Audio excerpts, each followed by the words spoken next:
천인계획이란 중국이 외국인 과학자를 거액의 돈을 들여 영입하는 극비 프로젝트를 말합니다. 그동안 중국의 기술 훔치기는 세계 여러 나라의 골칫거리였습니다. 한국도 이런 중국의 기술 훔치기로 국가 기반 산업의 주요 핵심 기술을 빼앗기는 위기를 수차례 당하기도 했는데요. 지난해 대한민국에서도 중국의 자율주행차와 관련된 첨단 기술 정보를 유출하고 대가성으로 돈을 받은 혐의로 카이스트 교수가 검찰에 구속 기소됐습니다. 이 돈의 출처가 중국의 해외 고급 인재 유치 프로그램인 천인계획으로 추정되면서 천인계획의 실체를 둘러싸고 전 세계적으로 우려가 커지고 있는 상황입니다. 천인계획이 중국 정부의 기술 도둑질에 합법적인 수단으로 악용되고 있다는 점에서 전 세계는 경악하고 있습니다. 그런데 천인계획을 둘러싸고 문제가 불거진 건 한국만이 아닙니다. 동북아시아에서 자신들이 최고라고 자부하는 일본이 큰 공경에 빠졌습니다. 일본은 천황의 시민이라고 자부합니다. 즉 하늘의 신민이라는 정신나간 생각을 갖고 있는 나라인데요. 그들은 항상 아시아에 속해 있지만 자신들은 다른 아시아 국가 민족보다 우월하다는 생각을 갖고 있습니다.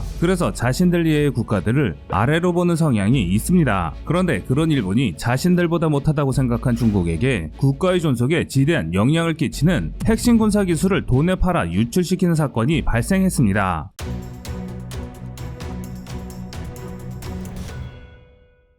중국은 제조업에 이어 첨단 방산기술 분야에서도 몸을 일으키겠다는 중국몽을 꾸고 있는데요. 여기에 미국이 강하게 제동을 걸고 나섰습니다. 미국의 기술을 훔치는 행위를 더 이상 두고 보지 않겠다는 것입니다. 이는 단순 제조업뿐만 아니라 첨단 과학기술 분야에서도 굴기하겠다는 중국의 야망은 초장부터 자초위기에 몰렸습니다. 중국이 그간 갈고 닦았던 실력이 사실은 훔친 것에 불과하다며 국제적으로 비난을 받고 있기 때문입니다. 여기에 미국이 제동을 걸고 나선 것인데요. 미국 경제부처의 제재가 줄을 잇더니 미국 수사기관들도 중국 산업 스파이들의 뿌리를 뽑겠다며 팔을 걷어붙인 것입니다. 미 법무부는 중국 국영기업인 푸젠진화 반도체와 대만의 마이크로 일렉트로닉스 그리고 이들 기업 관계자 3명을 미국 반도체 마이크론의 D램 기술을 훔친 혐의로 기소됐는데 미 법무부에 따르면 이들이 유출한 기술의 가치는 87억 5천만 달러, 약 10조 원에 달합니다. 지난 과거 2010년 여름 중국 공산당은 70여 명의 중국 과학자들을 휴양지 베이다이허로 불러 모았습니다. 중국의 전현직 수뇌부만 참석이 가능한 베이다이허 회의에 초청된 과학자들은 당국의 천인계획에 따라 해외에서 불러들인 초특급 인재들이었는데요.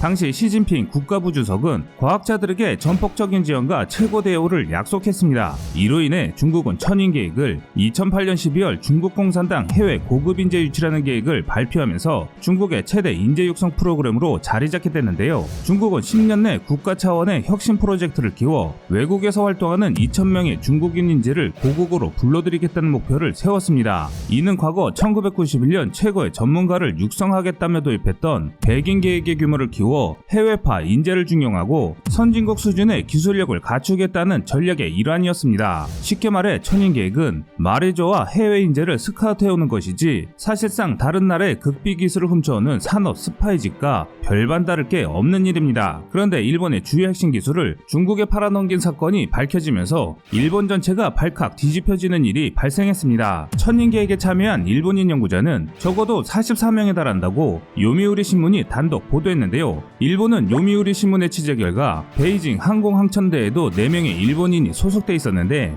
여기에는 대량 파괴병기인 미사일을 개발했다는 의혹을 받고 있는 것입니다. 일본 기업이나 개인이 물자와 기술을 수출하려면 일본 경제산성의 허가가 필요한데 이처럼 국가의 방산무기 기술 중 단연 최고로 할 수 있는 미사일 기술이 일본 정부의 승인 없이 일본인 과학자의 천인계획 참여로 중국에게 넘어간 것입니다. 요미우리 신문은 천인계획 참가를 인정한 연구자 24명과 대학 홈페이지와 개인 블로그 등을 통해 이 같은 사실이 확인된 연구자 20명을 포함해 총 44명의 일본인 과학자가 천인계획에 참가해 관여하고 있는 것을 파악했다고 보도했습니다. 천인계획에 참여한 다수의 일본인 연구자들은 지난 10년 동안 1억 엔 이상의 연구비를 지원받은 것으로 파악됐는데요. 현재 중국 대학의 교수로 재직 중인 한 일본인 연구자는 7억 7천만 엔을 지원받았을 만큼 중국은 막대한 자원을 투입하고 있습니다. 그중 중국군과 관련한 대학 교육 시설인 국방 7교에 소속 소속된 연구자도 8명 있었으며 병기과학의 최고 연구기관으로 불리는 베이징공대 로봇연구센터에도 4명이 소속돼 인공지능과 로봇공학, 로봇 제조에 활용 가능한 신경과학 등을 연구 지도하고 있었습니다. 이 센터에는 탄도미사일의 유도와 군사용 및 민간용 로봇을 연구했는데 모두 군사 목적으로 활용될 수 있는 것들이었습니다. 대놓고 베끼고 대놓고 훔치자라는 중국식 기술 굴기의 기치 아래 아전인 수직 파렴치한 행위를 버젓이 국가의 정책으로 채택하는 것이 중국입니다. 자칭 세계 중심이라는 나라의 천인계획은 다른 나라가 힘들게 개발하고 연구한 기술을 훔치는 것이기 때문에 일본의 그 피해는 상상 이상으로 엄청나다는 게 전문가들의 의견입니다. 그런데 재밌는 것은 이런 중요한 사실들을 일본 정부는 실태를 파악하지 못하고 있다는 말로 일간에 오고 있는 상황입니다.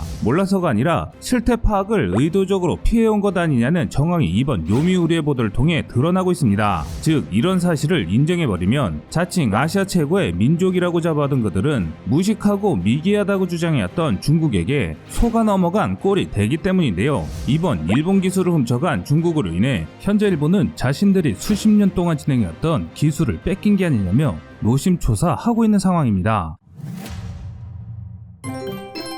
한편 지난해 1월에는 미 국방부의 비밀 프로젝트를 맡고 있던 나노기술의 세계적인 권위자 찰스 리버 하버드대 교수가 천인계획 참여 사실을 은폐한 혐의로 체포돼 미국 사회에 충격을 줬는데요. 미국은 천인계획을 중요한 정보를 훔치는 사업으로 정의하고 있으며 이에 대한 감시와 규제, 기술 유출 방지 대책을 강화하고 있습니다. 현재 중국의 기술 도둑질에 가장 적극적이고 공격적으로 대응하는 나라는 미국입니다. 2018년 도널드 트럼프 미 대통령은 기업 CEO와 백악관 관계자들이 자리한 만찬에서 미국에 유학 온 거의 모든 중국 학생은 스파이라고 공개적으로 발언했을 정도로 중국의 이런 행태를 비판했는데요. 이후 미국 국립보건원은 중국 출신의 과학자 77명을 논문 심사와 예산 편성 권한에서 공식 제외했고 NIH의 지원을 받은 모든 연구자에게 해외 정부나 다른 기관의 연구비 지원 금지 등을 명시한 연구윤리 규정을 배포했을 정도로 국가의 기술 유출을 극도로 꺼리하고 있습니다. 중국에 대한 미국의 제재는 지난해 코로나19 유행으로 더 격화됐는데요. 중국인 2명이 코로나19 백신과 치료제를 연구하는 미국 기업 4곳을 해킹한 사실이 확인되면서 미국의 분노는 극에 달했고 급기야 미국 기술을 조금이라도 활용한 반도체 기업은 중국의 화웨이에 반도체를 팔기 위해서는 미 상무부의 사전 허가를 받도록 하는 고강도 제재를 단행하고 있습니다.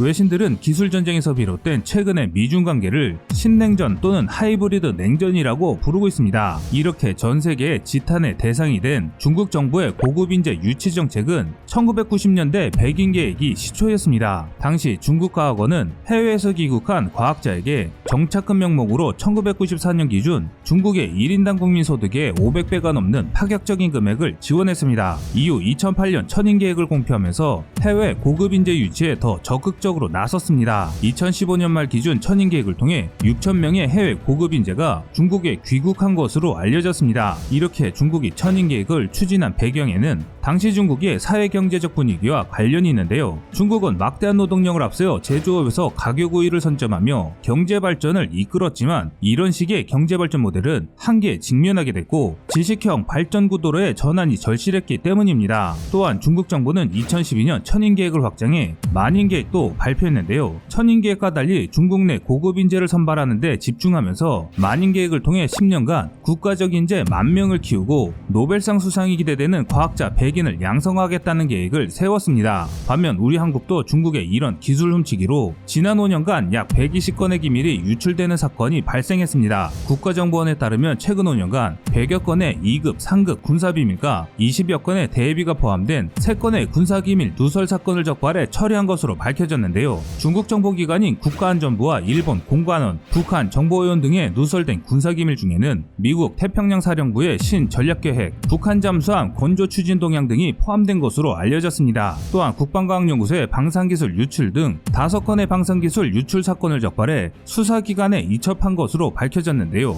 이 중에는 사드와 한국형 미사일 방어체계 관련 자료 등 대비 20여 건을 중국 정보기관인 국가안전부 소속 중국인에게 유출하고 금품과 향응을 수수한 것으로 알려졌습니다. 현재까지 일본, 미국과 달리 심각한 수준의 기술 유출은 없었지만 앞으로 중국의 이런 기술 훔치기는 더욱 가속화될 것은 분명하기 때문에 우리 방산기술을 더욱 철저히 지킬 수 있는 보안이 필요한 때입니다. 이상 꺼리튜브였습니다.